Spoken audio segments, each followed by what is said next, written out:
What does it mean to break an algorithm? Obviously, it means that someone can read the message without the key, but it's more complicated than that. If an attacker can take a ciphertext message and recover the plain text, this is called a ciphertext-only attack.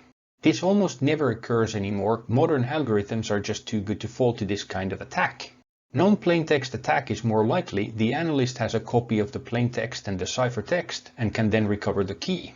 This might sound useless, but it in fact can be very useful. If other texts are encrypted with the same key, the attacker can take the key and read more plaintext encrypted with it. For example, almost all computer files have known headers. All Microsoft Word files, for example, start with the same hundreds of bytes. Known plaintext attacks were used to great effect against the German Enigma. Analysts would have a single known plaintext. Sometimes it was the daily weather report. For a while, one German outpost in Norway would dutifully send the same message every day, nothing to report. Even more powerful is a chosen plaintext attack. Here the analyst gets to choose the message that will be encrypted. Then they get the encrypted message and recovers the key. This kind of attack worked against the German codes too. Allies would deliberately introduce certain messages into the system in order to learn the ciphertext or create events in cities with obscure names. It also works well against some smart card systems where the attacker can feed arbitrary messages onto the card. The one thing that is constant in all of these attacks is that the analyst knows the details of the algorithm. This is not just an academic shortcut, this is good design. If an algorithm is used in products, it will be reverse engineered. Once secret algorithms that have been reverse engineered include ARC4, all the digital cellular encryption algorithms, the DVD video encryption algorithms, and the FireWire encryption algorithm.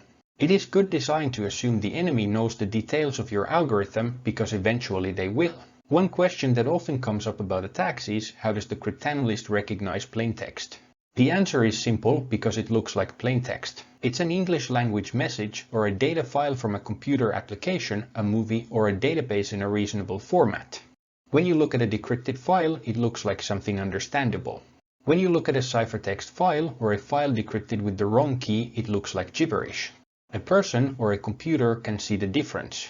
In the 1940s, Claude Shannon invented a concept called the Unicity distance. Among other things, the Unicity distance measures the amount of ciphertext required such that there is only one reasonable plaintext.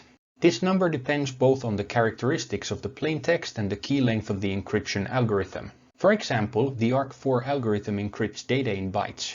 Imagine a single letter as the plaintext. There are 26 possible plaintexts out of 256 possible decryptions. Any random key, when used to decrypt the ciphertext, has a 26 out of 256 chance of producing a valid plaintext. An analyst has no way to tell the wrong plaintext from the correct plaintext.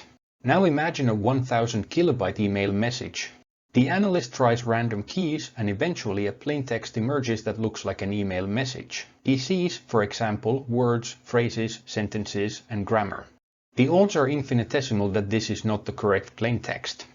For a standard English message, the Unicity distance is k divided by 6.8 characters, where k is the key length in bits. 6.8 is a measure of the natural redundancy in the English language.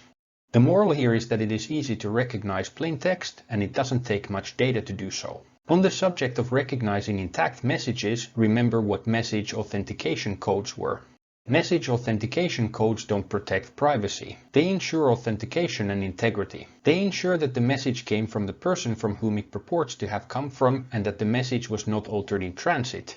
You can think of a message authentication code as a tamper-proof coding on a message. Anyone can read the message, the coding doesn't provide privacy. But someone who knows the message authentication code key can verify that the message has not been altered.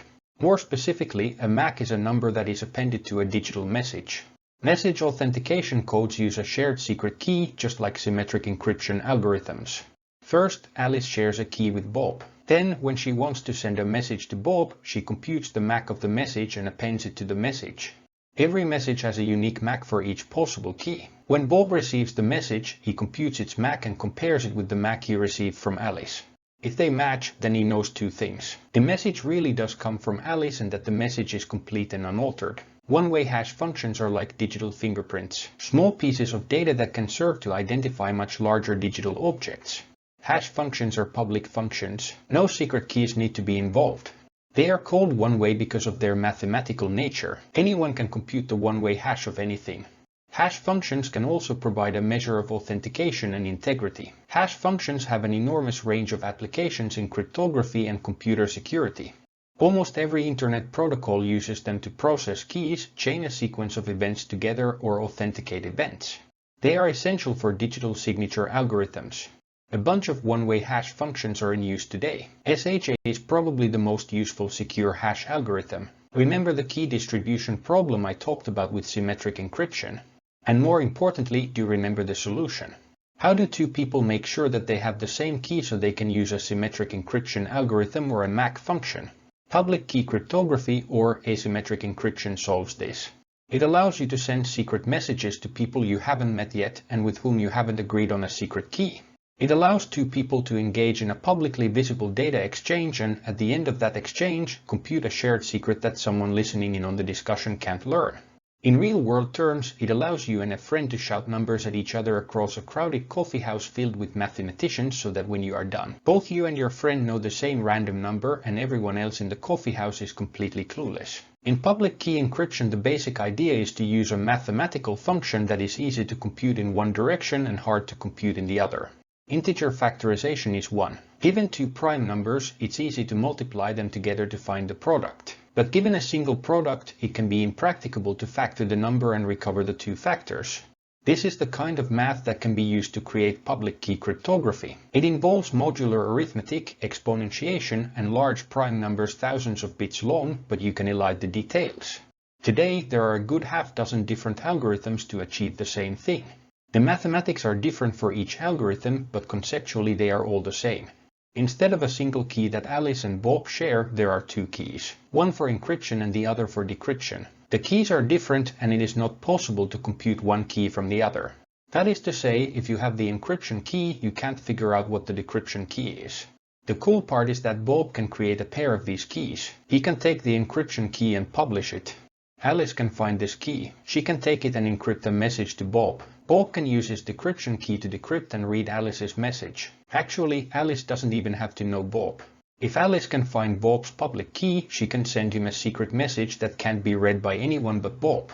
This happens to users all the time. One of their keys is uploaded to a server somewhere, and then a perfect stranger sends them an encrypted message. Even if you understand the mathematics, this can be startling. The particulars are a whole lot more subtle. For example, I left out how Bob creates his public and private keys and how Bob keeps his private key secret. He can't remember it, it's over 1,000 random digits long. And I skipped over the incredibly complicated problem of how Alice knows that she has Bob's key and not some old key or, worse yet, some imposter's key. All operational systems use a hybrid approach that uses both kinds symmetric and asymmetric cryptography. The reason is performance. What Alice really does when she wants to send a message to Bob is to use a symmetric algorithm to encrypt the message with a random key that she creates out of thin air called a session key. She encrypts that random key with Bob's public key and then sends both the encrypted key and the encrypted message to Bob. When Bob receives the encrypted message and key, he does the reverse. He uses his private key to decrypt the random symmetric key and then uses the random symmetric key to decrypt the message. This might sound weird, but it isn't, it's perfectly normal. Nobody uses public key cryptography to directly encrypt messages, but everyone uses this hybrid approach.